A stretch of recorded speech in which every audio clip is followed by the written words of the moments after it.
This channel does not promote any violent, harmful, or illegal activities. All content provided by this channel is meant for an educational purpose only.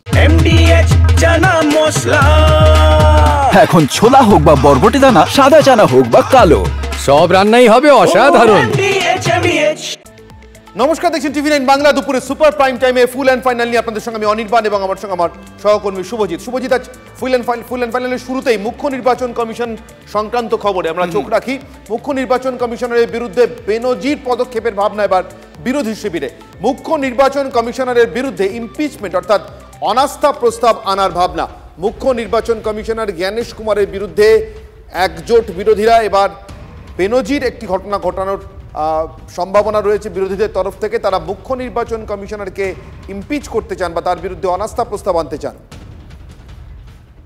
কথা বলবো আমাদের প্রতিনিধি প্রদীপ্তর সঙ্গে। প্রদীপ্ত, জানতে চাইবো তোমার কাছ থেকে সম্পর্কে বিস্তারিতভাবে। দেখো, সৈয়দ নাসের হুসেন কংগ্রেসের রাজ্যসভার এমপি, তিনি এই ইঙ্গিতটা দিয়েছেন এবং তিনি যে কথা বলছেন যে তাদের যে নিয়মকানুন রয়েছে অর্থাৎ সংবিধানের যে নিয়মকানুন রয়েছে সেই সমস্ত নিয়মকানুনকে মেনেই তারা জ্ঞানেশ কুমারের বিরুদ্ধে অর্থাৎ মুখ্য নির্বাচন কমিশনারের বিরুদ্ধে তারা পদক্ষেপ করবে। তবে সেই বিষয়টা কবে করবেন, কি করবেন, এখনই তারা স্পষ্ট করছেন না। তবে সূত্র মারফত আমরা যা জানতে পারছি তাতেই বর্ষাকালীন অধিবেশনেই কংগ্রেসের তরফ থেকে এই প্রস্তাব আনা হতে পারে এবং যেখানে তাকে সমর্থন করবে ইন্ডিয়া ব্লকের যে প্রতিনিধিরা রয়েছে অর্থাৎ যে রাজনৈতিক দলগুলো ইন্ডিয়া ব্লকের হয়ে প্রতিনিধিত্ব করছেন তারা সকলে সমর্থন করবেন, এমনটাই জানা যাচ্ছে। তাৎপর্যপূর্ণভাবে গতকালই জ্ঞানেশ কুমারের তরফ থেকে কিন্তু রাহুল গান্ধীকে একটা সময়সীমা বেঁধে দেওয়া হয়েছিল যে রাহুল গান্ধী যে অভিযোগ করছেন হয় তিনি সেই বিষয়ে হলফনামা জমা দিন, আর যদি না জমা দিতে পারেন তাহলে তিনি দেশবাসীর সামনে ক্ষমা চান এবং তৃতীয় কোনো বিকল্প নেই, এটাও জ্ঞানেশ কুমার স্পষ্ট করে দিয়েছিলেন। এই জায়গা থেকেই জ্ঞানেশ কুমারের বিরুদ্ধে কার্যত যুদ্ধ ঘোষণা করা হচ্ছে কংগ্রেসের তরফ থেকে, ইন্ডিয়া ব্লকের তরফ থেকে। এবং কংগ্রেসের অভিযোগ যে অনুরাগ ঠাকুর তিনিও একই ধরনের অভিযোগ করেছেন, কিন্তু তার ক্ষেত্রে তো একবারের জন্য নির্বাচন কমিশনের তরফ থেকে কোনোভাবে কোনো হলফনামা দিতে বলা হয়নি। তাহলে রাহুল গান্ধীর ক্ষেত্রে কেন করা হবে এই প্রশ্ন তারা তুলছেন এবং তাদের বক্তব্য মহাদেবাপুরার যে ঘটনা তারা বলেছেন অর্থাৎ কর্ণাটকের বিধানসভার কথা তারা যেভাবে সামনে এনেছেন সেই 1 লক্ষ ভোটারের বিষয় নিয়ে রাহুল গান্ধীর যে সাংবাদিক বৈঠক, সেই 1 লক্ষ ভোট চুরি নিয়ে যে কথা রাহুল গান্ধী বলছিলেন তা নিয়ে তো নিশ্চুপ রয়েছেন জ্ঞানেশ কুমার। একেবারেই আমাদের সঙ্গে থাকা প্রদীপ্ত, তুমি আমাদের সঙ্গে থাকা এই মুহূর্তে রাজনৈতিক বিশ্লেষক শুভময় মৈত্র আমাদের সঙ্গে আছেন। শুভময় বাবু, একবারে বেনজির একটা ঘটনা ঘটার সম্ভাবনা দেখা দিচ্ছে যদি বিরোধীরা শেষমেশ সত্যিই কাজটা করেন। বিরোধী শিবির থেকে যা খবর পাওয়া যাচ্ছে বা যা ইঙ্গিত পাওয়া যাচ্ছে, মুখ্য নির্বাচন কমিশনার জ্ঞানেশ কুমারের বিরুদ্ধে তারা এবার ইমপিচমেন্ট প্রস্তাব আনতে চান, স্বাধীন ভারতে যা কোনোদিন কখনো হয়নি। দেখুন, এই সংসদীয় গণতন্ত্র তার তো একটা সংশোধনী প্রক্রিয়া আছে, সেটা ভালোর দিকে যেতে পারে, খারাপের দিকে যেতে পারে। এবং যে বিষয়টি ঘটছে এটা সত্যি বেনজির এবং এই মুহূর্তে বিরোধী পক্ষ যেটা বলছে নির্বাচন কমিশনের বিরুদ্ধে, নির্বাচন কমিশন খুব স্বাভাবিকভাবেই সেটা মানছেন না। এবারে বিষয়টি যতটা কম রাজনৈতিক হয় এবং যতটা বেশি প্রসিজিওরাল হয়, অর্থাৎ আমরা সত্য খুঁজে পাওয়ার চেষ্টা করছি, সংসদীয় গণতন্ত্র চেষ্টা করে সত্যটাকে খুঁজে বার করার এবং সত্য খুঁজে বার করার ক্ষেত্রে যদি কোনো বাধার সৃষ্টি অন্যান্য রাজনৈতিক দল মনে করেন তাহলে আমাদের দেশের যে নিয়ম সংবিধান সম্মত সেই নিয়মের মাধ্যমে তারা চেষ্টা করবেন এবং সেই মাধ্যমে কি ফলাফল আসে এটা দেখার। এবং এই ধরনের ঘটনা সত্যি আগামী দিনে আমাদের গণতন্ত্রকে কতটা এগিয়ে নিয়ে যাবে, পুষ্ট করবে কি করবে না সেই বিষয়টা কিন্তু এই মুহূর্তে বলা খুব শক্ত। ফলে আমার মনে হয় আমাদের নজর রাখতে হবে। তবে হ্যাঁ, এটা একটা বিবর্তন সংসদীয় গণতন্ত্রের এবং যত বেশি তথ্য আসবে, ডেটা অ্যাভেলেবেল হবে মানুষের কাছে, বিভিন্ন রাজনৈতিক দলের কাছে, এবং সেই ডেটার সত্যতা যত তাড়াতাড়ি বুঝতে পারা যাবে তার নিরিখে এই ধরনের ঘটনা ঘটার কিন্তু সম্ভাবনা বাড়বে। মানুষ বুঝতে পারবে, রাজনৈতিক দল তাদের নেতারা বুঝতে পারবেন এবং তারা তার ফলে এই বিষয়গুলি নিয়ে আরো আলোচনা করার সুযোগ পাবেন। ফলে আমি বলবো এটা কিন্তু একেবারে কম্পিউটার সায়েন্স এবং কমিউনিকেশনের যে বিপুল উন্নতি তার মাধ্যমে সংসদীয় গণতন্ত্রে একটা বিবর্তনের জায়গা। ভালো খারাপের কথা সামাজিক বা রাজনৈতিকভাবে কি হবে সেটা এই মুহূর্তে বলা সম্ভব নয়। ধন্যবাদ আপনাকে। অলরেডি সুপ্রিম কোর্ট এর মধ্যে ইন্টারফেয়ার করেছে। নির্বাচন কমিশনের যে জায়গা ছিল সেই নির্বাচন কমিশনের জায়গা থেকে সরে আসতে হয়েছে। নির্বাচন কমিশন বলেছিল আধার কার্ড নেব না, এপিক কার্ড নেব না, সুপ্রিম কোর্ট বলেছে আধার কার্ড নিতে হবে, এপিক কার্ড নিতে হবে। 66 লক্ষ বিহারের যারা ছিল নাম কেটে দিয়েছিল তাদের নাম আপলোড করতে হবে। এসআইআরটা করতে পারে কি না করতে পারে সেটা তো এখন কোর্টের আওতায় রয়েছে, কিন্তু বিজেপি যেটা আছে দেখতে হচ্ছে যে সেই বিজেপি তো বলেছিল না ইলেকশন কমিশন যা করছে তাই হচ্ছে, বিজেপির মুখে কেমন ঝামা ঘষা দিয়েছে সুপ্রিম কোর্ট, আধার কার্ডও নিতে হচ্ছে, এপিক কার্ডও নিতে হচ্ছে। নির্বাচন কমিশন পরিষ্কার করেছে, তথ্য প্রমাণ দিয়ে আপনারা দেখান। তথ্য প্রমাণের তো কোনো জায়গা বিরোধীরা দিতে পারছে না। এতগুলো রাজনৈতিক দল, আমাদের বিরোধী দলে যারা আছে, বিহারের কথাই আমরা বলি, আরজেডি আছে, তাদের 40,000-এর বেশি বিএলএ ছিল, বুথ লেভেল এজেন্ট ছিল, সিপিএম এর বুথ লেভেল এজেন্ট ছিল, কমিউনিস্ট পার্টির বুথ লেভেল এজেন্ট ছিল, কংগ্রেসের বুথ লেভেল এজেন্ট ছিল। তো তারা তো নিচে সই করেছে, বলছে হ্যাঁ আমরা এই মৃত রাম সিং ধরুন এক্সাম্পল, সে মৃত, সেখানে সই আছে এই সমস্ত বিরোধী দলের এজেন্টদের। তারপরে তাদের রাজ্য স্তরের নেতারা, কেন্দ্রীয় স্তরের নেতারা বলছে চুরি হয়েছে, অথচ তার দলেরই অ্যাপয়েন্টেড বিএলএ, সেই বিএলএ সাইন করেছে বিএলএ 2। এই মুহূর্তে অবসরপ্রাপ্ত প্রধান বিচারপতি দেবাশিস করগুপ্ত আমাদের সঙ্গে রয়েছেন, কথা বলবো তার সঙ্গে। জাস্টিস করগুপ্ত, দেশের মুখ্য নির্বাচন কমিশনার স্বাধীনতার পর থেকে আজ পর্যন্ত তাদের বিরুদ্ধে কখনো কেউ ইমপিচমেন্ট প্রস্তাব আননি, কিন্তু বিরোধীরা এই যাত্রায় শোনা যাচ্ছে আনতে চান। পদ্ধতিটা কি করা হয়, কিভাবে করা হয় সেই ইমপিচমেন্ট উত্তরণ? অর্থাৎ যদি কেউ সত্যি সত্যি প্রস্তাবটা আনেন তাহলে সেই অনাস্থা প্রস্তাবে যদি তারা সত্যি সত্যি সফল হতে চান তার কি পদ্ধতি, আর তাদের বিফল হওয়ারই বা কি উপায় আছে? এই ইমপিচমেন্টে 3 ধরনের প্রতিষ্ঠান সংবিধান তৈরি করেছে। প্রথম হচ্ছে নির্বাচন কমিশন, দ্বিতীয় হচ্ছে auditor general and comptroller general, আর তৃতীয় হচ্ছে সুপ্রিম কোর্টের বিচারপতি এবং বিভিন্ন হাইকোর্টের বিচারপতি। এদের যদি ইমপিচমেন্ট করতে হয় তাহলে পার্লামেন্টের উভয় কক্ষে, অর্থাৎ লোকসভা রাজ্যসভা, সেখানে 2/3 মেজরিটিতে ইমপিচমেন্ট প্রস্তাব পাস করাতে হবে। অর্থাৎ যে রেজলিউশন তার সমর্থনে 2/3 ভোট উভয় পক্ষেই পড়তে হবে, তাহলে তাকে অফিস থেকে সরানো যায়, তা না হলে যায় না। অনেক ধন্যবাদ এই পদ্ধতি সংক্রান্ত বিষয়ে আমাদেরকে আলোকিত করবার জন্য। জাস্টিস করগুপ্ত আমাদের সঙ্গে ছিলেন। দেবাশিস করগুপ্ত অবসরপ্রাপ্ত প্রধান বিচারপতি, অর্থাৎ মুখ্য নির্বাচন কমিশনার জ্ঞানেশ কুমারকে ইমপিচমেন্ট করবার, অর্থাৎ ইমপিচ করার বা তার বিরুদ্ধে অনাস্থা প্রস্তাব আনার বিরোধীদের এই যে চেষ্টা, তার কতটা শেষমেশ ফলপ্রসূ হবে তা নিয়ে কিন্তু একটা বিরাট বড় সন্দেহের জায়গা থেকেই যাচ্ছে। শুভজিৎ, বাস্তবতার দিকে যদি আমরা তাকাই, তার কারণ জাস্টিস করগুপ্ত যেমনটা বলছিলেন, লোকসভা এবং রাজ্যসভা সংসদের উভয় কক্ষেই 2/3, আলাদা আলাদা করে দুটোর ক্ষেত্রেই 2/3 সদস্যের সমর্থন থাকতে হবে, তবে ইমপিচমেন্ট সম্ভব। যে জায়গাতে এই মুহূর্তে বিরোধী পক্ষ কি লোকসভা কি রাজ্যসভা কোথাও নেই, তা সত্ত্বেও তারা এটা বলছেন। তার মানে যেটা শুভময় মৈত্র বলছিলেন কিছুক্ষণ আগে, গোটা বিষয়টা প্রসিডিউরাল থেকে কি ক্রমশ রাজনৈতিক দিকে চলে যাচ্ছে? অর্থাৎ বিরোধীরা কি আগে এটাই শুধু প্রমাণ করে রাখতে চাইছেন যে দেশের মুখ্য নির্বাচন কমিশনের প্রতি তাদের আস্থা নেই?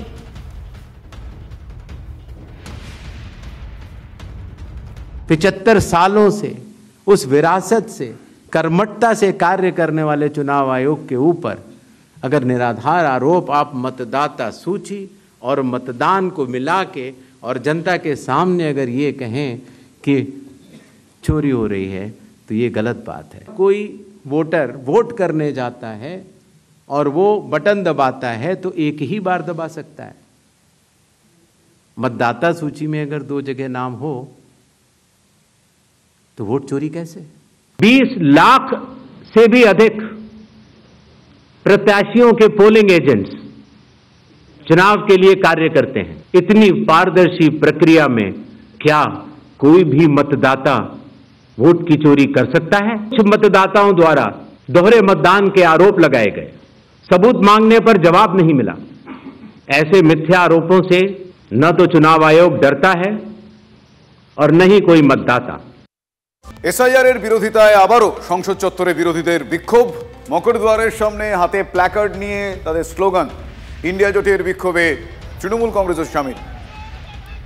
এসআইআর বিরোধিতায় আবারও সংসদ চত্বরে বিরোধীদের বিক্ষোভের সেই ছবি আপনারা দেখছেন। মকরদুয়ারের সামনে প্ল্যাকার্ড হাতে তারা স্লোগান তুলছেন। ইন্ডিয়া জোটের এই বিক্ষোভে তৃণমূল কংগ্রেস সদস্যদেরও সামিল হতে দেখতে পাওয়া যাচ্ছে।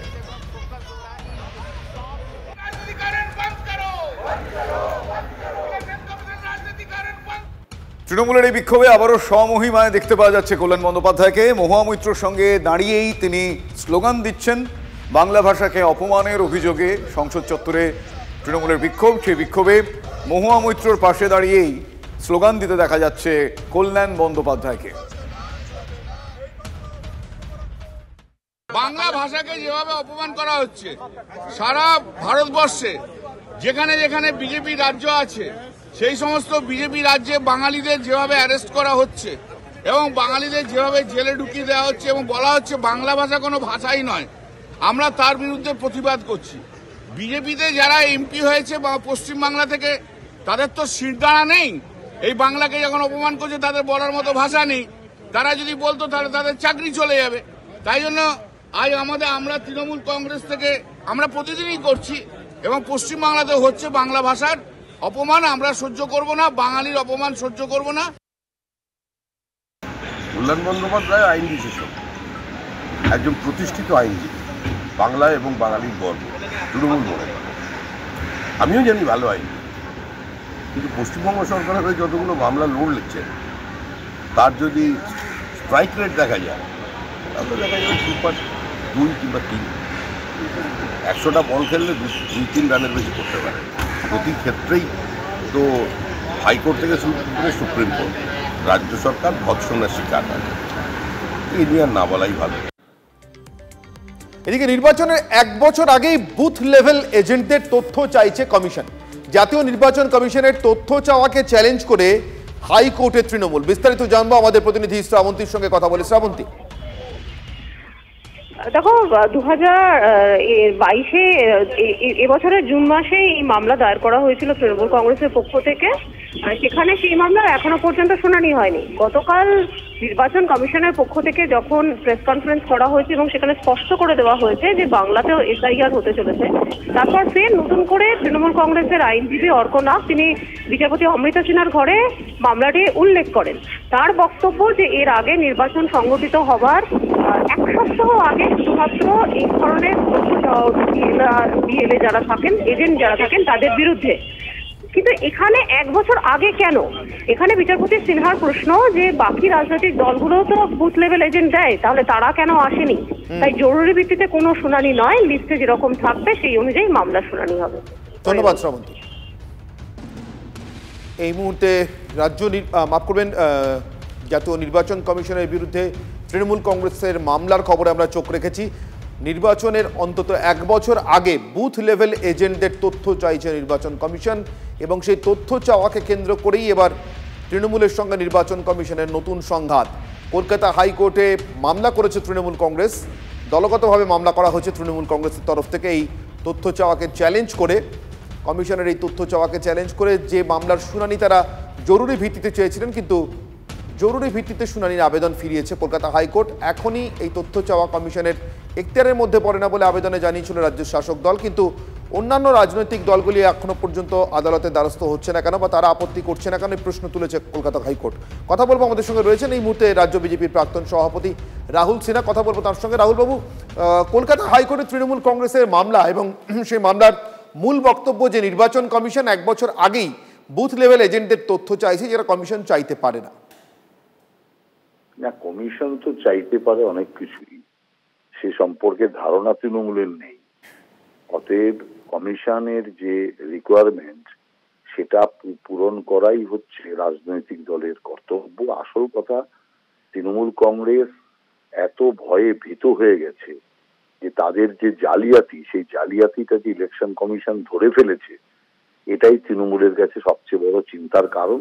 সেই জন্য বারবার কোর্ট আর বারবার মিথ্যা প্রচার করে কোনোভাবে তৃণমূল কংগ্রেস এই বিষয়টাকে একটা অন্যদিকে ঘোরানোর চেষ্টা করছে, কিন্তু যতই করুক তাতে খুব একটা কিছু লাভ হবে বলে আমার মনে হয় না। ধন্যবাদ রাহুল বাবু। নির্বাচন কমিশনের বিরুদ্ধে সরাসরি কলকাতা হাইকোর্টে তৃণমূল কংগ্রেস। ভোটের 1 বছর আগেই বুথ লেভেল এজেন্টদের তথ্য চাইছে নির্বাচন কমিশন। এই তথ্য চাওয়াকে কেন্দ্র করেই কলকাতা হাইকোর্টে কমিশনের এই তথ্য চাওয়াকে চ্যালেঞ্জ তৃণমূল কংগ্রেসের। যদি ওই মামলার জরুরি ভিত্তিতে শুনানির আবেদন তাতে কান দেয়নি কলকাতা হাইকোর্ট। সাধারণভাবেই এই মামলা যেরকম লিস্টে আসবে সেভাবে শুনানি হবে বলে তারা জানিয়েছেন। কথা বলবো এই মুহূর্তে তৃণমূল কংগ্রেসের মুখপাত্র তন্ময় ঘোষ আমাদের সঙ্গে রয়েছেন। তন্ময়বাবু, কোথায় আপত্তি দলগতভাবে আপনাদের? তার কারণ এই বুথ লেভেল এজেন্টের তথ্য এটা নিশ্চয়ই নির্বাচন কমিশন শুধু তৃণমূল কংগ্রেসের কাছ থেকে চাইছে না, বিজেপি, বামেরা, কংগ্রেস সব রাজনৈতিক দলের কাছ থেকে তো চাইছে নিশ্চয়ই। না, আপত্তিটা এই জায়গায় যে ওনারা কোনো তথ্য আমাদেরকে দেবেন না, যেটা দেওয়ার মানে সাংবিধানিক ভাবে প্রভিশন আছে, ওনারা দিতে বাধ্য, সেইগুলো দেবেন না। কালকেও প্রেস কনফারেন্সে ওনাদের বক্তব্য আমরা শুনেছি। আর আমাদের এই যে তথ্যটা নিচ্ছে বাকি দলগুলো সে বক্তব্য হচ্ছে ওরা ভোট চুরি করতে চাইছে, আমরা সেটা আগে ধরে পেয়েছি। এই বিএলএদের তথ্য যদি দিই তারপরে তাদেরকে তারা ইন্টিমেট করবে না, তার গ্যারেন্টি কি দিচ্ছে না। হয়তো তাদেরকে চাপ সৃষ্টি করে হচ্ছে পুরো যে ভোট চুরি প্রক্রিয়া, এসআইআর এর প্রক্রিয়া, সেইগুলোতে প্রভাবিত করবে।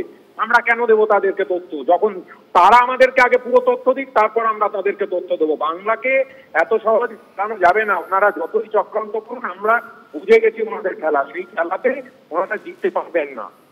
ধন্যবাদ তন্ময়বাবু আপনাদের প্রতিক্রিয়ার জন্য। অন্যদিকে যে স্লোগান তৃণমূল কংগ্রেসের খেলা হবে, এবার ভোটার লিস্টে খেলা হবে, এই দাবি কে করছেন? এই দাবি করছেন পিংলার তৃণমূল কংগ্রেস বিধায়ক তথা তৃণমূলের ঘাটাল সাংগঠনিক জেলার সভাপতি অজিত মাইতি। এসআইআর নিয়ে তৃণমূলের ঘাটাল সাংগঠনিক জেলার উদ্যোগে একটি আলোচনা সভার ডাক দেওয়া হয়েছিল ডেবরা অডিটোরিয়ামে। আর সেই আলোচনা সভাতে বিধায়ক তিনি দাবি করেছেন কি, তিনি বলছেন এবার খেলা হবে ভোটার তালিকায়। অজিত মাইতির আরও দাবি 15 দিন কিংবা 1 মাস চিকিৎসার জন্য কিংবা কাজে বাইরে গেলে চক্রান্ত করে নাম বাদ দেওয়া হতে পারে ভোটার তালিকা থেকে। এসআইআর নিয়ে তৃণমূল কংগ্রেস মিথ্যাচার করছে, শাসক দলকে কড়া ভাষায় আক্রমণ করেছে আবার বিজেপি। আপনার বুথে হয়তো কেউ 15 দিন বাইরে গেছে, 1 মাস চিকিৎসায় গেছে কিংবা কাজে গেছে, খুব কৌশল করে বিজেপি, সিপিএম, অন্যান্যদের প্রতিনিধিরা ফর্ম 7-এ এই নামগুলো জমা করে দেবে এবং একদিন এই লজিতে দিনের শেষে দেখবেন আপনার তালিকা থেকে নাম বাতিল হয়ে গেল, আপনার কিছু করার থাকবে না। আরেকটা কি আছে মাথায় রাখুন, আপনার নাম বাতিলের চক্রান্ত চলছে। দেখুন, অজিত বাবু ঠিক করবে না ভোটার লিস্টে কার নাম উঠবে আর কার নাম কাটা যাবে, সেটা পুরোপুরি নির্বাচন কমিশন ঠিক করবে। এবং 7 দিন, 15 দিন, 1 মাস কেউ বাড়িতে না থাকলে তার ভোটার লিস্টের নাম কাটা যাবে, এটা একদম মিথ্যাচার। এটা তৃণমূল ভয় দেখিয়ে ভোট করাতে চাইছে। কোনোভাবে 7 দিন, 15 দিন, 1 মাস, 6 মাস কেউ যদি বাড়িতে না থাকে তাদের নাম কাটা যাবে না। তাদের অনেক অপশন রয়েছে, যেরকম দাসপুরেই আমাদের বিধানসভা অনেকে সোনার গায়ের জন্য বাইরে থাকে, তাদেরও ব্যবস্থা আছে কিভাবে নাম তুলবে, এইখানেই নাম উঠবে। উপরাষ্ট্রপতি পদে এনডিএ প্রার্থী ঘোষণার পর আজকে বৈঠকে ইন্ডিয়া ব্লক। উপরাষ্ট্রপতি পদে বিরোধী পক্ষের প্রার্থী চায় তৃণমূল। আজই উপরাষ্ট্রপতি পদে প্রার্থী নিয়ে সিদ্ধান্ত নিতে পারে ইন্ডিয়া ব্লক। গতকাল সিপি রাধাকৃষ্ণনকে উপরাষ্ট্রপতি পদপ্রার্থী ঘোষণা করেছে এনডিএ। খার্গেকে ফোন করে এই পদে তাদের সমর্থন চেয়েছেন রাজনাথ সিং। উপরাষ্ট্রপতি নির্বাচনের কৌশল ঠিক করতে কাল বৈঠকে এনডিএর সংসদীয় দল বসতে চলেছে, যে বৈঠকে সংসদ ভবনে উপস্থিত থাকবেন প্রধানমন্ত্রীও। অন্যদিকে আজই ইন্ডিয়া ব্লকের তরফ থেকে তাদের কৌশল ঠিক করা এবং প্রার্থী ঠিক করার জন্য বৈঠক।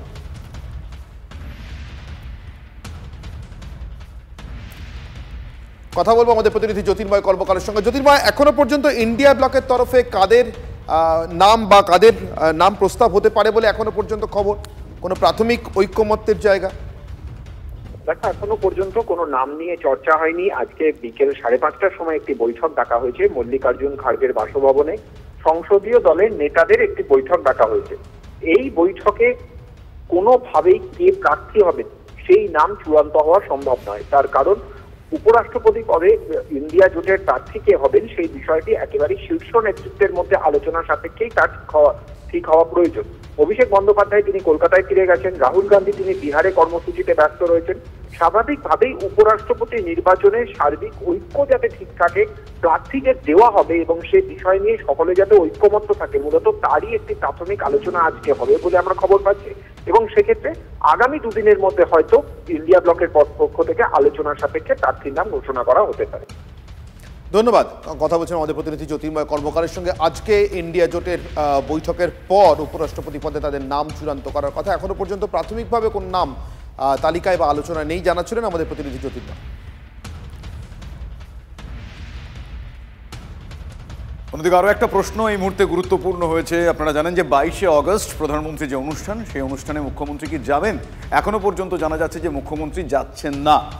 দমদমে মেট্রো প্রকল্পের উদ্বোধন করতে আসবেন প্রধানমন্ত্রী। মুখ্যমন্ত্রীকে চিঠি দিয়ে সেই অনুষ্ঠানের আমন্ত্রণ জানিয়েছেন রেলমন্ত্রী, কিন্তু এসআইআর আবহে এক মঞ্চে থাকবেন না মুখ্যমন্ত্রী, এমনটা সূত্র মারফত জানা যাচ্ছে। একদিকে বাঙালি অস্মিতা, অন্যদিকে এসআইআর ইস্যু, এই যাবতীয় বিষয়ে এক প্রকার প্রতিবাদ জানাতেই এক মঞ্চে প্রধানমন্ত্রীর পাশে থাকবেন না মুখ্যমন্ত্রী, এমনটা এখনো পর্যন্ত সূত্র মারফত জানা যাচ্ছে। আমার সহকর্মী সৌরভ গুহ এই মুহূর্তে আমার সঙ্গে টেলিফোন লাইনে রয়েছেন।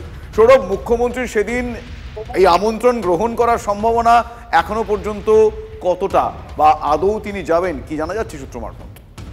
শুভজিৎ, এই আমন্ত্রণ তিনি গ্রহণ করছেন না বলেই কিন্তু মোটের ওপর খবর আসছে। খুব বড় কোনো ঘটনা না ঘটলে দমদমে 22 তারিখ প্রধানমন্ত্রী যে অনুষ্ঠানে থাকছেন, রেলের অনুষ্ঠানে, সেখানে দেখা যাবে না মুখ্যমন্ত্রী মমতা বন্দ্যোপাধ্যায়কে, এমনটা সম্ভাবনাই সবচেয়ে বেশি।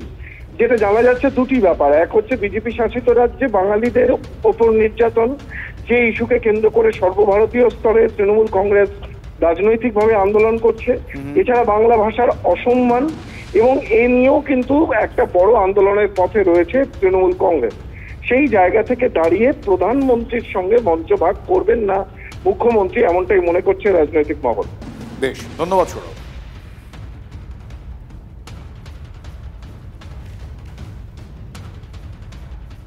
অন্যদিকে বিরোধী দলনেতাকে ডাকায় মুখ্যমন্ত্রীর অস্বস্তি। রাজ্যের উন্নয়নের স্বার্থে মুখ্যমন্ত্রীর থাকা উচিত, বিরোধী দলনেতাকে বিজেপি বিধায়ক মনে করেন কটাক্ষ শুভেন্দু অধিকারীর। কি বলেছেন শুভেন্দু, শোনাবো আপনাদের। বিগত দিনে দুবার আমি দেখেছি যে বিরোধী দলনেতাকে ডাকলে ওনার অস্বস্তি হয়। ওনার যদি কাউকে নিয়ে সমস্যা থাকে, ওনাকে যারা ইনভাইট করেছে রেল দপ্তর বা রেলমন্ত্রী, তাকে তিনি বলতে পারেন। কিন্তু আমি মনে করি রাজ্যের উন্নয়নের স্বার্থে প্রত্যেক দিন রাজনীতি না করাই ভালো। সর্বক্ষেত্রে রাজনীতি এবং সংবিধানের যে পরিভাষা for the people, by the people, of the people, Mamata Banerjee change করে দিয়েছেন। For the party, by the party, of the party. তিনি প্রধানমন্ত্রীকে মনে করেন বিজেপির নেতা, তিনি বিরোধী দলনেতাকে মনে করেন বিজেপির এমএলএ। এর বাইরে তিনি বেরোতে পারেননি, এটাই দুর্ভাগ্য। আপনারা শুনলেন শুভেন্দু অধিকারী, তিনি কি বললেন। আপনাদের আরও একবার জানিয়ে রাখি যে আগামী 22শে অগস্ট যে অনুষ্ঠান, সেই অনুষ্ঠানে রেলমন্ত্রীর তরফ থেকে আমন্ত্রণ এসেছে। একই মঞ্চে প্রধানমন্ত্রীর সঙ্গে মুখ্যমন্ত্রী, রাজ্যের মুখ্যমন্ত্রী তিনি থাকবেন কিনা এই প্রশ্ন জেগেছিল, কিন্তু এখনো পর্যন্ত এই প্রশ্নের যে উত্তর পাওয়া যাচ্ছে সেক্ষেত্রে নায়ের দিকে পাল্লা ভারী, অর্থাৎ মুখ্যমন্ত্রী যাবেন না এমনটাই এখনো পর্যন্ত বিভিন্ন সূত্র মারফত জানতে পারা যাচ্ছে। এবং এক্ষেত্রে এটা অভিজ্ঞ মহল এটা মনে করছে যে এসআইআর ইস্যু এবং বাঙালি অস্মিতা, দিকে দিকে বাঙালিদের ওপর যে অত্যাচার, সেই যাবতীয় বিষয়ের প্রতিবাদ জানাতে এটা এক ধরনের প্রতিবাদ করার জেস্চার বলেই এখনো পর্যন্ত অভিজ্ঞ মহল মনে করছে, জানা যাচ্ছে। তবে এই অনুষ্ঠানে রেলমন্ত্রীর তরফ থেকে আমন্ত্রণ এসেছে, সেই আমন্ত্রণ গ্রহণ করে মুখ্যমন্ত্রী একই মঞ্চে প্রধানমন্ত্রীর পাশে যাবেন না বলে এখনো পর্যন্ত সূত্র মারফত জানা যাচ্ছে।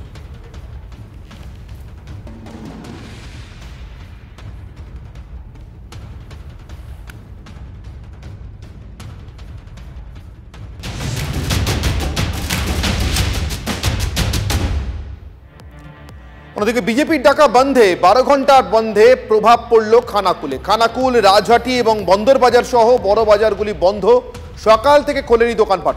খানাকুলের রাস্তায় নামেনি বাস এবং ছোট গাড়ি, রাস্তায় দেখা যায়নি পণ্যবাহী গাড়িও। জায়গায় জায়গায় পুলিশের টহলদারি চলছে, তবে হুঁশিয়ারি দিলেও বন্ধ বিরোধিতায় রাস্তায় কিন্তু দেখা যায়নি তৃণমূল কর্মী সমর্থকদের। রাজহাটিতে পুলিশ স্কুলের গেটের তালা খুলে দিলেও পড়ুয়ারা স্কুলমুখ হয়নি।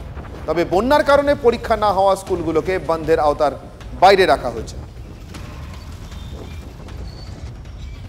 গাড়ি খানাকুল তো বন্ধ রেখেছে, ঠিক আছে, কালকে হেঁকে দিয়েছে, আমার গাড়ি আর বন্ধ দাঁড়িয়ে আছে, ঠিক আছে, আমি চালানি কেন, আজকে কি হচ্ছে কিছু হবে, মালিকরা তো যাবে না, তার থেকে বাবা গাড়ি বন্ধ দাঁড়িয়ে থাক। না, খানাকুল গাড়ি যায় না, বন্ধ বন্ধ। আমরা তো বন্ধ সব গাড়ি দাঁড় করে রেখে চলে এসেছি, এই এখন যাচ্ছি, যেমন বুঝবো তেমন করবো আমরা।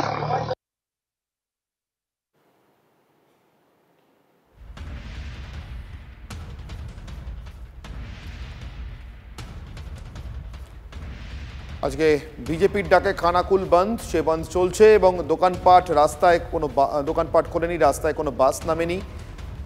একই সঙ্গে বড় বাজারগুলো বন্ধ, খানাকুল, রাজহাটি এবং বন্দরবাজার সহ বড় বাজারগুলি সব বন্ধ রয়েছে। সকাল থেকে দোকানপাটও বন্ধ, এলাকায় যানবাহনের দেখা মিলছে না, পণ্যবাহী গাড়িও নামেনি, বাস এবং ছোট গাড়িও একই রকমভাবে দেখা যাচ্ছে না। কথা বলবো আমাদের প্রতিনিধি তন্ময় বৈরাগীর সঙ্গে, সরাসরি রয়েছেন আমাদের সঙ্গে খানাকুল থেকে। তন্ময়, জানতে চাইবো তোমার কাছ থেকে এই মুহূর্তে কি পরিস্থিতি, কি দেখছো?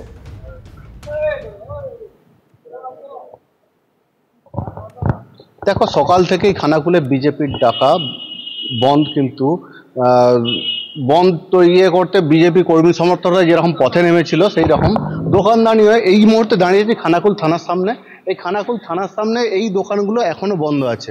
অন্যদিকে তৃণমূলের তরফ থেকে বেশ কিছু বাজারে তারা টহল দিয়েছিল, যেমন নতিবপুর বাজার, নতিবপুর এবং বলপাই বাজার, সেখানে আংশিক দোকান খোলা আছে। কিন্তু সর্বাত্মক বন্ধ যে হয়েছে সেটা কিন্তু বিজেপিও বলতে পারছে না। তৃণমূল যদিও দাবি করছে যে বন্ধ ব্যর্থ হয়েছে, কিন্তু বিজেপির দাবি তারা সফল হয়েছে। বিজেপির তরফ থেকে দাবি করা হয়েছে যে সমস্ত বিদ্যালয়গুলি বন্যার সময় বন্ধ ছিল সেই সমস্ত বিদ্যালয়গুলিতে পরীক্ষা হচ্ছে, তারা এই সমস্ত বিদ্যালয়গুলিকে বন্ধের আওতার বাইরে রেখেছে। অন্যদিকে এখানে আমরা দেখতে পাচ্ছি পুলিশ মোতায়েন আছে, রাস্তার ধারেই পুলিশ মোতায়েন আছে, যাত্রীবাহী বাসগুলি একদমই নেই রাস্তায়। তার সঙ্গে সঙ্গে পরিবহনের জন্য পণ্য পরিবহনের জন্য ট্রাকগুলিকেও রাস্তায় দেখতে পাওয়া যাচ্ছে না। দোকানদানি ইতিমধ্যেই বন্ধ। আর বিকাল 4টার সময় খানাকুল থানা ঘেরাও হবে। এই খানাকুল থানা এই রোডে খানাকুল থানা ঘেরাও হবে। বিজেপি সমর্থকরা আসবে এবং আরামবাগ মহকুমার যে 4টি বিধায়ক বোহাট, খানাকুল, পুরসুরা এবং আরামবাগ, তার 4টি বিধায়ক আসবে এবং কর্মী সমর্থকদের নিয়ে থানা ঘেরাও হবে। তার প্রস্তুতি চলছে। বেশ, আপাতত তোমাকে ধন্যবাদ তন্ময়। গতকাল এই কর্মসূচি ঘোষণা হওয়ার পরই শুভেন্দু অধিকারী, বিরোধী দলনেতা, তিনি খানাকুলের এই বন্ধ নিয়ে কি প্রতিক্রিয়া দেন বা কি জানান এই থানা ঘেরাও কর্মসূচি সম্পর্কে শুনে নেব। আগামীকাল 12 ঘন্টার বন্ধ হচ্ছে খানাকুলে, সর্বাত্মক বন্ধ। সুশান্ত ঘোষ, বিমান ঘোষ, সুশান্ত বেরারা নেতৃত্ব দিচ্ছেন, আমি টাচে আছি। আমি কালকে যেহেতু কলকাতায় প্রি অকুপাইড প্রোগ্রাম আছে, আমি 2-1 দিনের মধ্যে খানাকুলে যাচ্ছি থানা ঘেরাও।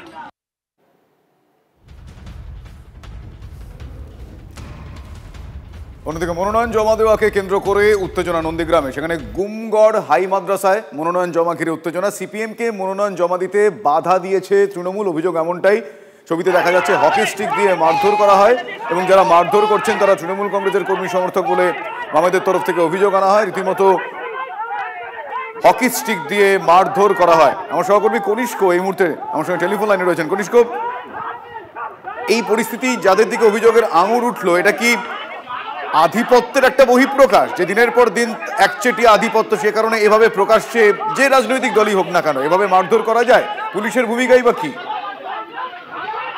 ইতিমধ্যেই কিন্তু এই গুমগড় হাই মাদ্রাসার যে পরিচালন সমিতি নিয়ে যে গন্ডগোল হলো বা যে অশান্তির পরিবেশ তৈরি হলো সকাল থেকে, সেইটা নিয়ে কিন্তু পুলিশি ভূমিকা নিয়ে রীতিমতো বিরোধীরা প্রশ্ন তুলেছেন। কারণ এত বড় একটা সমবায় সমিতির নয় বা এমন কিছু বড় বিষয় না, সামান্য স্কুলের পরিচালন সমিতি নির্বাচন, সেখানে নির্বাচন নয়, মনোনয়ন জমা দেওয়া। আর সেখানে কিন্তু শাসক দলের রক্তচক্ষুর সামনে পড়লে বিরোধীরা, কারণ সিপিআইএম যেখানে শাসক দল নিজেরাই নিয়ে বলছে যে এলাকায় কিন্তু সিপিএম এর বা বামদের বিরোধীদের তেমন কোনো অস্তিত্ব নেই সেখানে। তাহলে কনিষ্ক, ছবিতে যাদের দেখছি হকি স্টিক দিয়ে বেধড়ক মারধর করছেন হকি স্টিক হাতে, এরা কারা? এদের তো নিশ্চয়ই কোনো পরিচয় আছে, রাজনৈতিক পরিচয় ছাড়া। এরা কারা? দেখো, যারা মারধর করছে তারা তৃণমূল কর্মী সমর্থক বলে এমনটাই আমরা জানতে পেরেছি। যদিও সমগ্র বিষয়টা নিয়ে বিরোধীদের চক্রান্ত বলে এমনটাই দাবি করেছে শাসক নেতৃত্ব। যদিও সমগ্র ঘটনার যার বিরুদ্ধে অভিযোগ শামসুল ইসলাম, তিনি কিন্তু পূর্ব মেদিনীপুর জেলা পরিষদের কর্মাধ্যক্ষ এবং তার নেতৃত্বে এই সমগ্র ঘটনাটা ঘটেছে বলে এমনটাই বিরোধীরা বা বামেরা অভিযোগ করছেন। যদিও নন্দীগ্রাম 1 নম্বর ব্লকের যিনি সভাপতি, তিনি বলছেন যে বিভিন্নভাবে বিরোধীরা এই সংবাদ মাধ্যমের সংবাদ শিরোনামে আসার জন্য সমগ্র ঘটনাটাকে পরিকল্পনা মাফিক তারা চালাচ্ছে। এটাতে শাসক দলের বা বিরোধীদের কোন রকম বিষয় নেই, সম্পূর্ণ একটা পরিচালন সমিতি নির্বাচন, তাতে স্থানীয় স্তরে কি হয়েছে সেই বিষয়টা তারা। ধন্যবাদ কনিষ্ক।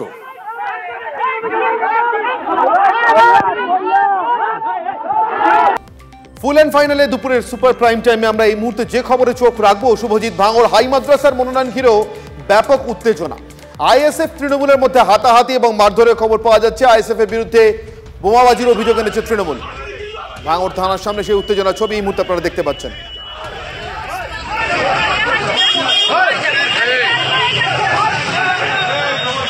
আমাদের প্রতিনিধি সত্যজিৎ এই মুহূর্তে আমাদের সঙ্গে রয়েছেন। সত্যজিৎ, জানতে চাইবো তোমার কাছ থেকে কি পরিস্থিতি এই মুহূর্তে? দেখো, এখনো পরিস্থিতি থমথমে। শুধু ভাঙড় থানার সামনে নয়, ভাঙড় হাই মাদ্রাসা এবং ভাঙড়ের যে ঘটকপুকুর ভাঙড় মেন রোড তার সেখানেও কিন্তু প্রচুর পরিমাণে পুলিশ মোতায়েন আছে। ভাঙড় থানার ডিসি তিনি স্বয়ং উপস্থিত আছেন। অর্থাৎ বলা যেতে পারে আজকের মাদ্রাসা নির্বাচনকে কেন্দ্র করে মাদ্রাসার আর যে মনোনয়নপত্র জমা দেওয়া তার নির্দিষ্ট সময় অতিক্রান্ত হওয়ার পরেও কিন্তু অশান্তির আজ কোনো রকম ভাবে সরছে না। একেবারে মনোনয়নের শেষ পর্বের দিকে দেখা যায় যে ভাঙড় এর এই যে মেন রাস্তার সেই রাস্তার পাশে এক বোমাবাজির ঘটনা ঘটে এবং তার পরবর্তীতেই কিন্তু উত্তেজনা চরম পর্যায়ে পৌঁছায়। আইএসএফ এর বিরুদ্ধে কিন্তু এই যেমন বোমাবাজির অভিযোগ করছেন তৃণমূল কংগ্রেসের কর্মী সমর্থকরা, তেমনি আইএসএফ এর অভিযোগ যে সকালে তাদের দলীয় কর্মী সমর্থকেরা যখন মনোনয়ন জমা দিতে যাচ্ছিলেন তখন তৃণমূল কংগ্রেস আশ্রিত বেশ কিছু লোকজন তাদের উপর মারধর করে। অর্থাৎ অভিযোগ এবং পাল্টা অভিযোগে কার্যত ব্যাপক চাঞ্চল্য ছড়িয়েছে ভাঙড়ে। বলা যেতে পারে বিধানসভা ভোটের আগে এই মনোনয়নকে উত্তেজনা যথেষ্ট রাজনৈতিক চর্চা তুঙ্গে তুলে দিয়েছে, সেটা কিন্তু আজকের ছবি স্পষ্ট। ধন্যবাদ সত্যজিৎ। হাই মাদ্রাসায় আমি একজন, আমার কন্যা এবং ছেলে পড়ে, আমি সেই হিসেবে আমি ক্যান্ডিডেট হয়ে আমি যাচ্ছিলাম। তো আমি পুলিশ প্রোটেকশন চাইছিলাম, পুলিশ বলছে ঠিক আছে।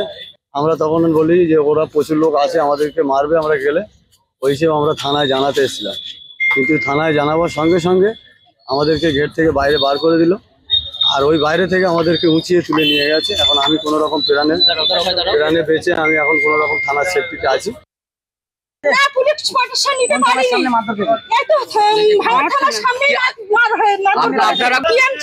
নেতারা ছিল আর ওই আউছান ছিল, আউছানের দল বল সবাই ছিল।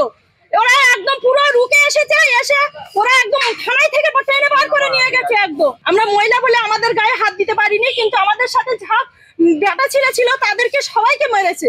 আর ওদের পুলিশের সামনে তল করছে, মারছে, পুলিশের সামনে দেখালে মারধর করছে। তাহলে আমাদের তো রাস্তাঘাটে যেখানে সেখানে মারলে কোনো প্রতিবাদ হবে না কেন? আমাদের কি কোনো আইন বলে জিনিসটা নেই? গতকাল রাত থেকে এরা বিভিন্নভাবে এই অস্ত্র মজুত করছে, বোমা বন্দুক মজুত করছে, একথা আমরা পুলিশকেও জানিয়েছিলাম। কিন্তু আজকেই যেখানে বোম্বিংটা হলো সেখানকার দোকানদার যারা, ব্যবসায়ী যারা, সাধারণ মানুষ যারা, তারা দেখেছে যে আইএসএফ আশ্রিত সমাজ বিরোধী আবেদ আলী, ইদ্রিস এরা কিন্তু ওখানে বোম্বিং করেছে। ফলে এরা যে সন্ত্রাসের পরিবেশ তৈরি করার জন্য এবং শান্ত ভবনকে অশান্ত করার জন্য এটাই যে এটা যে গভীর যে চক্রান্ত করছে, এটা একটা সবচেয়ে বড় উদাহরণ।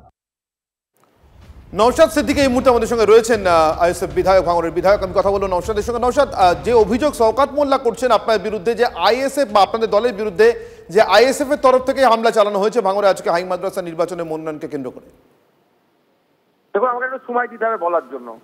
শুধু ফটাং করে একটা রিয়াকশন দিলে সময় হবে না, সত্যতা প্রকাশ পাবে না। প্রথমত হচ্ছে হাই মাদ্রাসার অভিভাবক নির্বাচন করার জন্য আজকে মনোনয়নপত্র জমা দেওয়ার দিন ছিল। আমরা যথারীতিভাবে প্রস্তুতি যখন নিয়েছি প্রশাসনকে জানিয়েছিলাম যে আমাদের কাছে খবর আছে যে শওকত মোল্লার নেতৃত্বে, নটোরিয়াস ক্রিমিনালটার নেতৃত্বে এখানে অশান্তি পাকাতে পারে। আমরাও তাহলে লোক জমায়েত করে নমিনেশন দিতে যাব, কার কত লোক আছে তাহলে দেখিয়ে দেবো আমরা। প্রশাসনের পক্ষ থেকে আমাদেরকে জানানো হয়েছিল কেউ জমায়েত করতে পারবে না, আপনারা নিশ্চিন্তে থাকুন, আপনাদের প্রার্থী এবং তার প্রস্তাবকরা আসবে, কেউ কোনো ডিস্টার্ব হবে না। সেই মতো আমরা, আমাদের নির্দেশনা ছিল কেউ নমিনেশন কেন্দ্রের আশেপাশেই থাকবে না, শুধুমাত্র আমাদের প্রার্থী ছাড়া আর প্রস্তাবক ছাড়া। যোগাযোগ বিচ্ছিন্ন হলো সম্ভবত নওশাদ সিদ্দিকীর সঙ্গে আইএসএফ বিধায়ক। আমরা আবারও যোগাযোগ করার চেষ্টা করব। ভাঙড় থানার সামনে উত্তেজনা, হাই মাদ্রাসার মনোনয়ন জমাকে কেন্দ্র করে উত্তেজনা, পরিস্থিতি নিয়ন্ত্রণে আনতে পুলিশকে লাঠিচার্জ পর্যন্ত করতে হয়। তৃণমূল সমর্থকদের দাবি যে আইএসএফ এর পক্ষ থেকে বোমাবাজি করা হয়েছে এবং তাদেরকে হুমকি দেওয়া হয়েছে, মারধর করা হয়েছে। শওকত মোল্লা তৃণমূল তরফের আরো একবার যোগাযোগ করতে পেরেছি আমরা নওশাদ সিদ্দিকীর সঙ্গে। নওশাদ, আপনি যা বলছিলেন। হ্যাঁ, আমরা দেখলাম থানার সামনে, ভাঙড় থানার সামনেই পুলিশের সামনে উপস্থিতিতে আউসাফ মোল্লার নেতৃত্বে যে শওকত মোল্লার ঘনিষ্ঠ রাইট হ্যান্ডার, একটা হ্যান্ডস্টার, আমাদের নিরস্ত্র নিরীহ প্রার্থী এবং প্রস্তাবকদের উপরে অতর্কিত হামলা চালালো। শুধু হামলা চালিয়ে ক্ষান্ত হয়নি, তাদের হাতে থাকা কাগজপত্র নিয়ে পালিয়েছে এবং একজনকে তুলে নিয়েও চলে গেছিল, এ আমাদেরকে জানিয়েছে। এবার হচ্ছে যখন রেড়ে করে উঠছে বিষয়টা নিয়ে, মুখ পোড়াচ্ছে শওকত সাহেব, তার আমি প্রমাণ দিচ্ছি শওকত সাহেব ওখানে লোক জড়ো করেছে কিভাবে। গত রাত্রে শওকত সাহেবের দলের লোকেরা যে হাই মাদ্রাসার ভোট হবে সেই হাই মাদ্রাসার মধ্যেই লোক জমায়েত করে রেখেছে। মনোনয়ন যে হাই মাদ্রাসায় আমরা তুলতে যাব, জমা করবো মনোনয়ন, সেখানেই তিনি লোক জমা করে রেখেছেন। কোন আইনের বলে? হেডমাস্টার কিভাবে অনুমতি দিল? সেখানে এক প্রকার মিটিং করার সুযোগ পাচ্ছে ওখানে ওই দিনকে। এত কিছু হওয়ার পরে যখন শওকত সাহেবের মুখ পুড়ছে, শওকত সাহেবের পায়ের নিচে মাটি নাই, লোকজন নাই, ওই পুলিশের একটা অংশকে কাজে লাগিয়ে আর কিছু গুন্ডামস্তানকে দিয়ে নমিনেশন আটকাচ্ছে, যখন মুখ পুড়ছে তখন একটা নাটক তৈরি হলো যে আইএসএফ নাকি বোম মেরেছে। আরে আইএসএফ এর একটা লোক বাড়ির বাইরে আজকে নাই। মানে এই বিষয়টাতে যেহেতু পুলিশ আমাদেরকে ইনশিওর করেছিল, ওই জন্য আমি স্পটে যাইনি। স্পটে দাঁড়ালে দাঁড়িয়ে থেকে আমি নমিনেশন করাতাম। পুলিশ যখন ইনশিওর করেছে যে আমরা কাউকে জমায়েত করতে দেবো না বা নিরপেক্ষভাবে যে যার মতো মনোনয়ন করবে, কেউ ডিস্টার্ব করবে না, উল্টো দিকে কি শওকত সাহেবরা বিভিন্ন জায়গায় লোক দাঁড় করিয়ে রেখে আমাদের কর্মীদের উপর হামলা চালালো এবং উল্টে তারা নিজেরা বোমাবাজি করে দোষ ঢাকার জন্য আইএসএফ এর উপরে দোষ চাপালো। ঠিক যেভাবে রেজ্জাক খাঁকে শওকত ঘনিষ্ঠ খুন করেছিল, দোষ চাপিয়েছিল আইএসএফ এর উপরে, পরবর্তী তদন্ত হয়ে অ্যারেস্ট হলো শওকত ঘনিষ্ঠ। এক্ষেত্রেও এই বোমের ক্ষেত্রেও দেখবেন শওকত ঘনিষ্ঠ বোমটা মেরেছে, যদি সঠিক তদন্ত হয়। আমি চাইবো তদন্ত হোক, আর শুধু তদন্ত নয়, এই মাদ্রাসার এই নির্বাচনকে যারা উপহাসে পরিণত করলো, গণতন্ত্রকে যাদের দ্বারাতে বিপন্ন, এই বিষয়টা নিয়ে আমি ছাড়বো না, আমি লড়াই করবো। ধন্যবাদ আপনার প্রতিক্রিয়ার জন্য।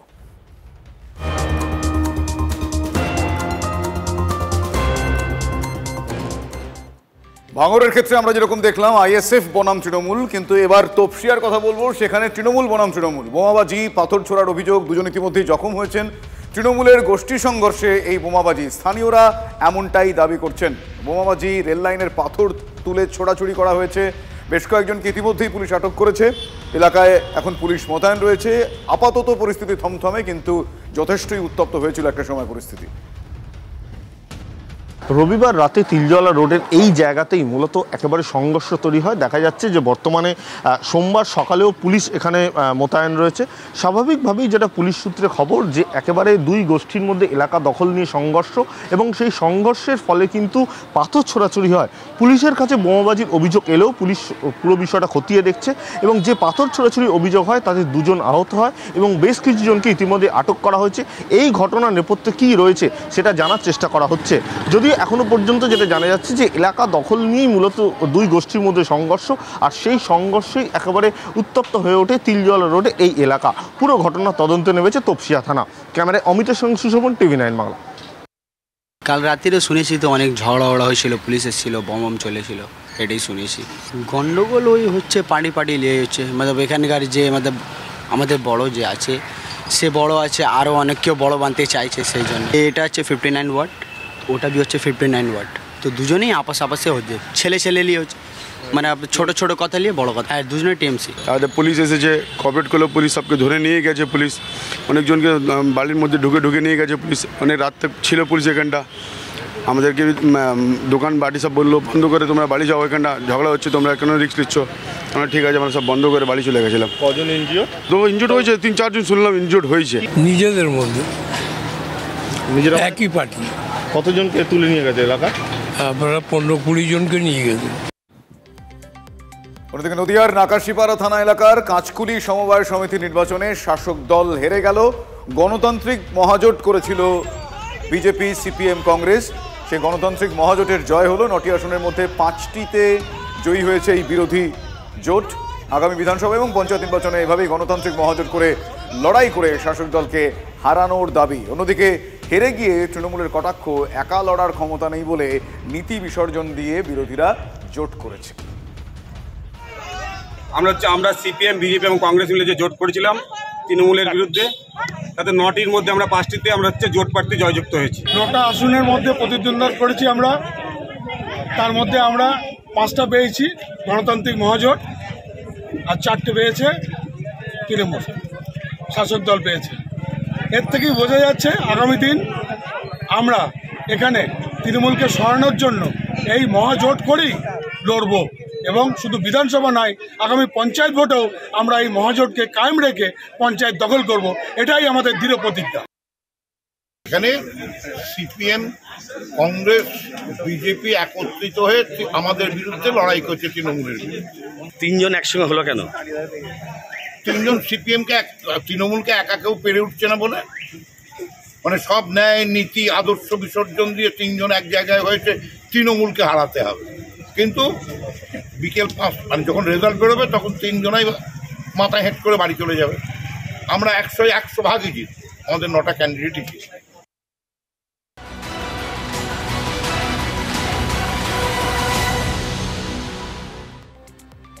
সুপ্রিম কোর্টে বড় স্বস্তি পার্থ চট্টোপাধ্যায়। এসএসসি মামলায় জামিন পেলেন পার্থ চট্টোপাধ্যায়। ইডির মতো সিবিআই এর মামলাতেও একই শর্তে জামিনের নির্দেশ দিল সুপ্রিম কোর্টের ডিভিশন বেঞ্চ। যদিও প্রাথমিক দুর্নীতি মামলায় আপাতত জেলেই থাকতে হচ্ছে পার্থ চট্টোপাধ্যায়কে, ফলে জামিন পেলেও তার বাইরে আসা হচ্ছে না।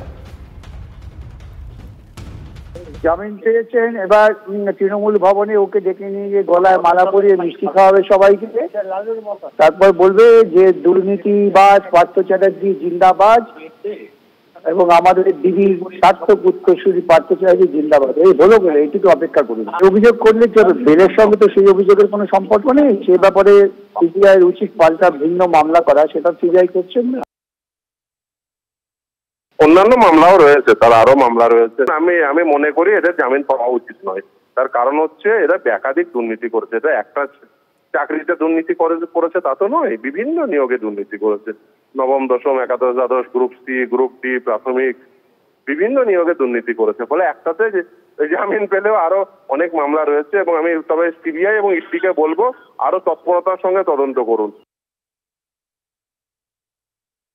শর্ত সাপেক্ষে জামিন পেলে পরেও আমার মনে হয় না এরা জেলের বাইরে বেরোতে পারবে, জেলের ভেতরেই থাকতে হবে। এবং এরা যে পাপ করেছে, যে বাংলার শিক্ষা ব্যবস্থাকে একেবারে শেষ করে দেওয়ার যে চক্রান্ত, আমার মনে হয় না এরা কোনোদিন জেলের বাইরে বেরোতে পারবে। জেল খেটেই তারপরে বেরোতে হবে এবং জনগণের আদালতে এরা সারা জীবনের মতে দোষী সাব্যস্ত হয়েছে।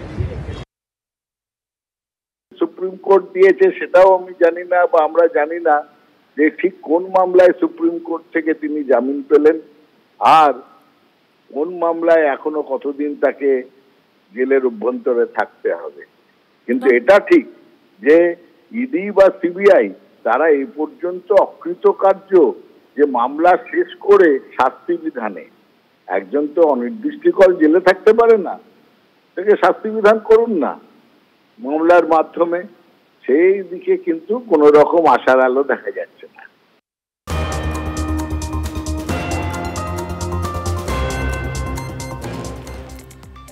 এবার পুলিশ পরিবারের বিরুদ্ধে মামলার হুঁশিয়ারি দিচ্ছেন শুভেন্দু অধিকারী। নিয়ম বহির্ভূতভাবে সাংবাদিকদের মুখোমুখি হয়েছে পুলিশ পরিবার।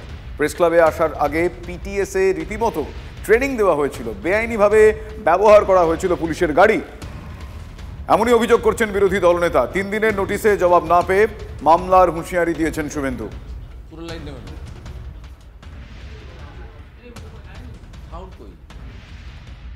প্রেস ক্লাবে যাওয়ার আগে এদেরকে জড়ো করা হয়েছিল পিটিএস অডিটোরিয়ামে। এদেরকে ব্রিফ করেছেন শান্তনু সিনহা বিশ্বাস এবং বিজিতেশ্বর রাউত। 3টে বাস আনা হয়েছে রুট নাম্বার 230, যে বাসকে ওসি আলিপুর থেকে তুলে নিয়ে চলে এসছে রুট থেকে, দিয়ে ওসি আলিপুর ওই পিটিএস এ নিয়ে এসছে, ওখান থেকে ওদেরকে প্রেস ক্লাবে আনার জন্য।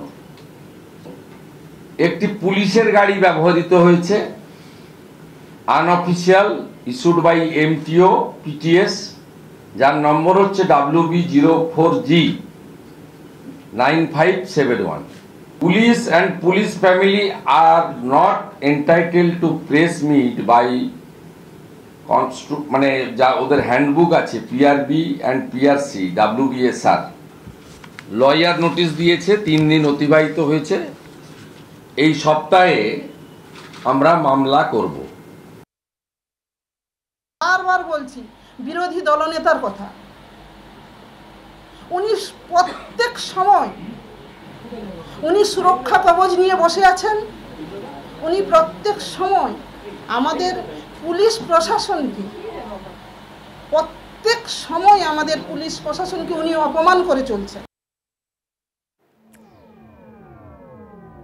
ত্রাণ নিয়ে দুর্নীতির অভিযোগে মালদার মানিকচকে তুলকালাম কাণ্ড। বিডিও অফিসে বিজেপির বিক্ষোভ, পুলিশের সঙ্গে বিজেপি কর্মীদের ধস্তাধস্তি। আমি সেই ছবি দেখাবো আপনাদের।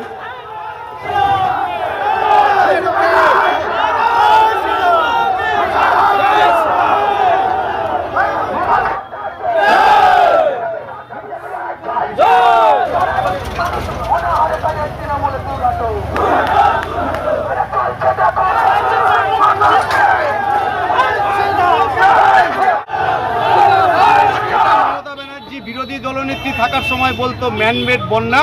আমরা ভারতীয় জনতা পার্টি ভূতনিবাসীর হয়ে আজকে বলছি, গোটাটা পরিকল্পিতভাবে ভূতনিকে ডোবানোর জন্য এবং কোটি কোটি টাকা লুট করার জন্য আজকে ভূতনিবাসীকে এই জলকষ্টের ওপর পড়তে হলো। যেহেতু এগুলো জাতীয় নদী, কেন্দ্রেরও দায়িত্ব থাকে, কেন্দ্র হাত গুটিয়ে বসে আছে, তা সত্ত্বেও আমাদের সরকার চেষ্টা করছে মানুষকে রিলিফ দেওয়ার। সেই রিলিফ আমরা মানুষকে দেওয়ার চেষ্টা করছি।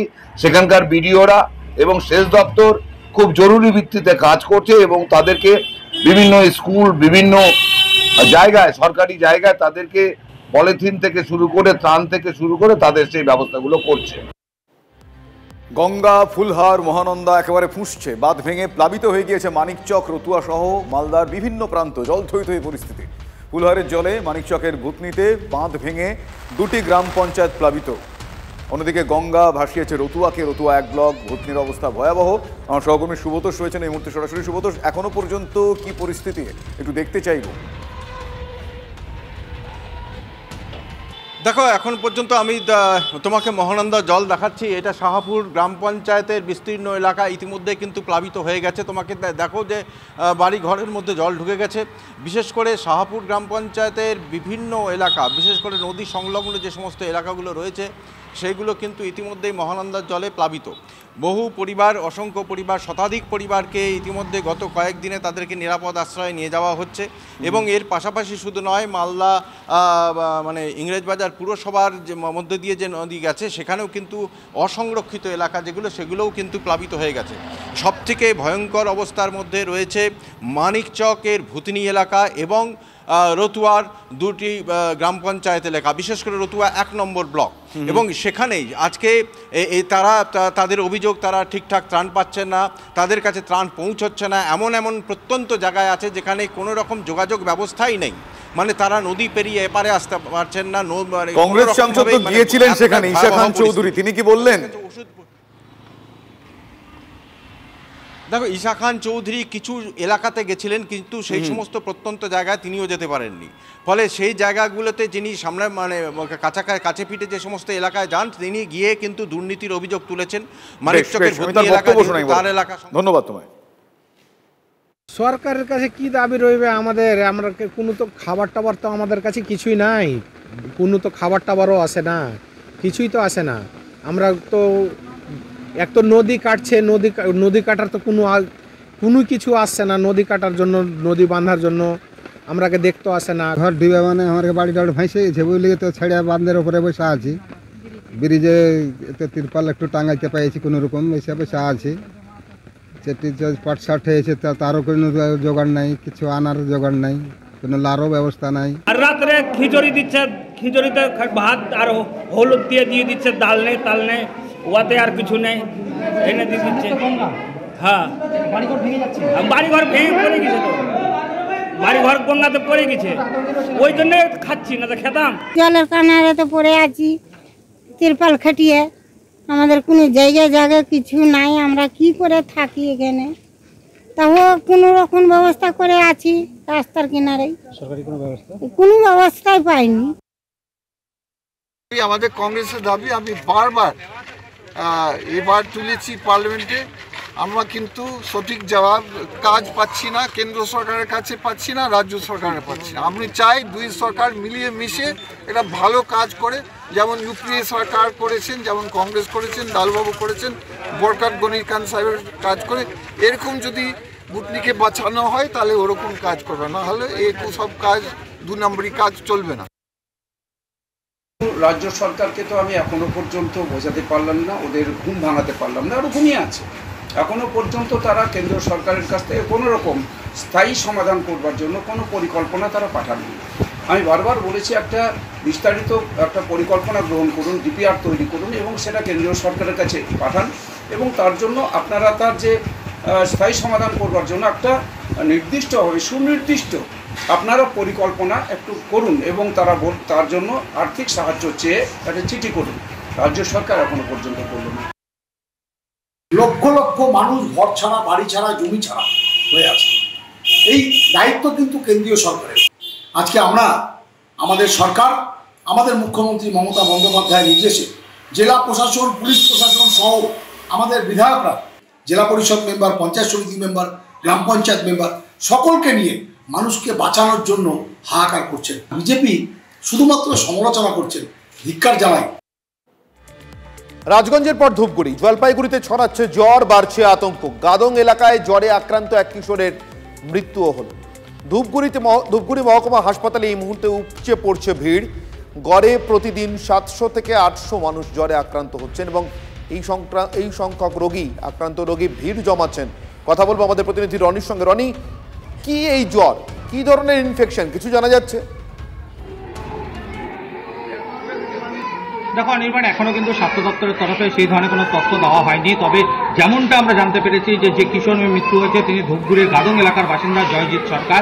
5 দিন থেকে জ্বরে আক্রান্ত ছিলেন এবং আজকে কিন্তু তার মৃত্যু হয় এবং এই ঘটনা প্রকাশ্যে আসার পরে কিন্তু রীতিমতো চাঞ্চল্য ছড়িয়েছে। যেমনটা তুমি বলছিলে যে রাজগঞ্জে কিন্তু ইঁদুর জ্বরের যে একটা আক্রান্তের প্রকোপ ছড়িয়েছে, জানিয়ে কিন্তু রীতিমতো স্বাস্থ্য দপ্তর চিন্তিত। তারই মধ্যে ধূপগুড়িতে এক কিশোরের মৃত্যুর ঘটনা রীতিমতো চিন্তা ফেলে দিয়েছে। এই মুহূর্তে আমি দাঁড়িয়ে রয়েছি ধূপগুড়ি মহকুমা হাসপাতালে। ঠিক আমার বোঝা যাবে যে প্রচুর কিন্তু শিশু যারা কিন্তু চিকিৎসা করাতে এসছেন এবং জ্বরে আক্রান্ত শিশু প্রত্যেকেই সকাল থেকে প্রায় এখনো পর্যন্ত 1700 রোগী আউটডোরে কিন্তু তারা ডাক্তার দেখাতে এসেছিলেন, স্বাস্থ্য পরীক্ষা করতে ওষুধ নিতে এসেছিলেন, যার মধ্যে 90% জ্বরে আক্রান্ত। স্বাভাবিকভাবে বলা যায় যে জ্বরে আক্রান্তের সংখ্যা কিন্তু প্রতিদিন বাড়ছে এবং কি ধরনের জ্বর তা কিন্তু এখনো পরিষ্কার নয়। তবে ধূপগুড়ি মহকুমা হাসপাতালে এই মুহূর্তে 30 জন জ্বরে আক্রান্ত রোগী ভর্তি রয়েছে বলে স্বাস্থ্য দপ্তর সূত্রে খবর। স্বাভাবিকভাবে চিন্তায় রয়েছে পরিবারগুলিও। অনির্বাণ, ধন্যবাদ রনি। বিস্কুট চা খাওয়ানো হলো, তারপরে একটু জ্বর উঠছে, হ্যাঁ ওষুধ খাওয়ানো হলো। ওষুধ খাওয়ানোর পরেই 5 মিনিটের মধ্যে গেল। মানে কবে থেকে কতদিন থেকে জ্বরে ভুগতেছিল? 5 দিন, 4-5 দিন। 4-5 দিন থেকে জ্বর ছিল। বাড়িতে আরো কারো জ্বর আছে? হ্যাঁ, এই যে বাচ্চার একটা আছে। না, যখন নিয়ে আসছেন তখন কি মারা গেছে? বাড়িতেই মারা গেছে। কতদিন থেকে জ্বরে ভুগছিল? 5-6 দিনের। তো ডাক্তার দেখানো হয়েছিল? এমনি লোকাল ডাক্তার দেখানো হয়েছিল, হাঁটতে পারে না, বাড়ি থেকে নড়তে পারে না। এমনি জ্বরের জন্য কি কোনো ট্রিটমেন্ট করা হয়নি? তো বলছি যে মারা গেল কখন? সকাল 7:30 দিয়ে মারা যায়। মানে এটা কি জ্বরের জন্যই মারা গেল? জ্বরের জন্য মারা গেল না বলতে পারছি না। রাজপুর সোনারপুর পুরসভায় পাড়া ক্যাম্প চলছিল। সেই পাড়া ক্যাম্পে একটা উত্তেজনার পরিস্থিতির সৃষ্টি হয়। 25 নম্বর ওয়ার্ডে তৃণমূল কাউন্সিলরের বিরুদ্ধে একরাশ বিক্ষোভ ঢেলে দেন সেখানকার মানুষজন। তৃণমূল কাউন্সিলর সোনালী রায়ের বিরুদ্ধে দুর্নীতির অভিযোগ করেন তারা। কাউন্সিলর থাকলে ক্যাম্পে যাবেন না স্থানীয়রা সাফ জানিয়ে দেন। আর রাজনৈতিক উদ্দেশ্য প্রণোদিত বিক্ষোভ বলে পাল্টা আবার কাউন্সিলর অভিযোগ করেছেন।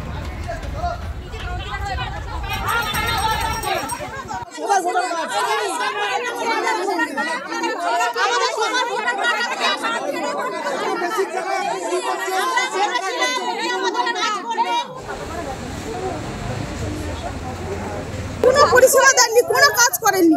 কোথাও রাস্তাঘাট আপনারা নিজেরাই গিয়ে দেখুন, আমাদের সাথে কিচ্ছু কাজ করেনি। এইরকম কাউন্সিলরের দরকার নেই। আমরা আজ টাকার গন্ধ পেয়ে উনি এসছে কাজ দেখাতে, দরকার নেই এরকম কাজের, আমাদের কোনো দরকার নেই। উনি 18 লাখ টাকা দামের গাড়ি চড়ে বেড়ায়, উনি সোনা গয়না সব সময় দামি জামা কাপড় পরে বেড়ায়। আমাদের সাধারণ মানুষের জন্য কখনো কোনো পরিষেবা দেয় না। এই জন্য আজকে এই 25 নম্বর ওয়ার্ডে সবাই ওনাকে বয়কট করবে। আমরা ওনাকে চাই না, আমরা ওনাকে পছন্দ করি, আমরা ওনাকে চাই না, দেখতে চাই না। ওই আমরা বেরিয়ে আসছি। বাড়িতে গেলে বাবা তুলে গালাগালি করে, অপমান করে, যা বেরিয়ে যায় এরকম ভাবে অপমান করে। কোনো প্রয়োজন নেই, আর কোনো কাজ করে না। দেখো, এটা স্ক্রিপ্টেড, তোমরা সবাই জানো। এই কারণে আমি গত ক্যাম্পে উপস্থিত হতে পারিনি। যেটা আমার নিজের বুথ ছিল, আমাকে মারবে ধরবে হুমকি দিয়েছিল। তো আমি একটা কথাই বলবো, এটা মাননীয় মুখ্যমন্ত্রী মমতা বন্দ্যোপাধ্যায়ের প্রজেক্ট। এখানে আমার জন্মদিন পালন হচ্ছে না। যারা মুখ্যমন্ত্রীর উপরে ভরসা রাখবেন, যারা মুখ্যমন্ত্রীর উপরে আস্থা রাখবেন, আমার মনে হয় তারা এই ক্যাম্প বানচাল করবে না। তারা যে সন্ত্রাসের আবহ তৈরি করেছে, সাধারণ মানুষ ক্যাম্পে আসতে পারছে না। বা যারা এটা করছে আমার মনে হয় they are playing anti government role. অভিযোগ যে কোনো মানুষের বিরুদ্ধে থাকতে পারে, তারা দলের কাছে জানাক, চিঠি আকারে যে কোনো জায়গায় জানাক, কিন্তু এখানে এসে ক্যাম্প বানচাল করা, this is not the right way.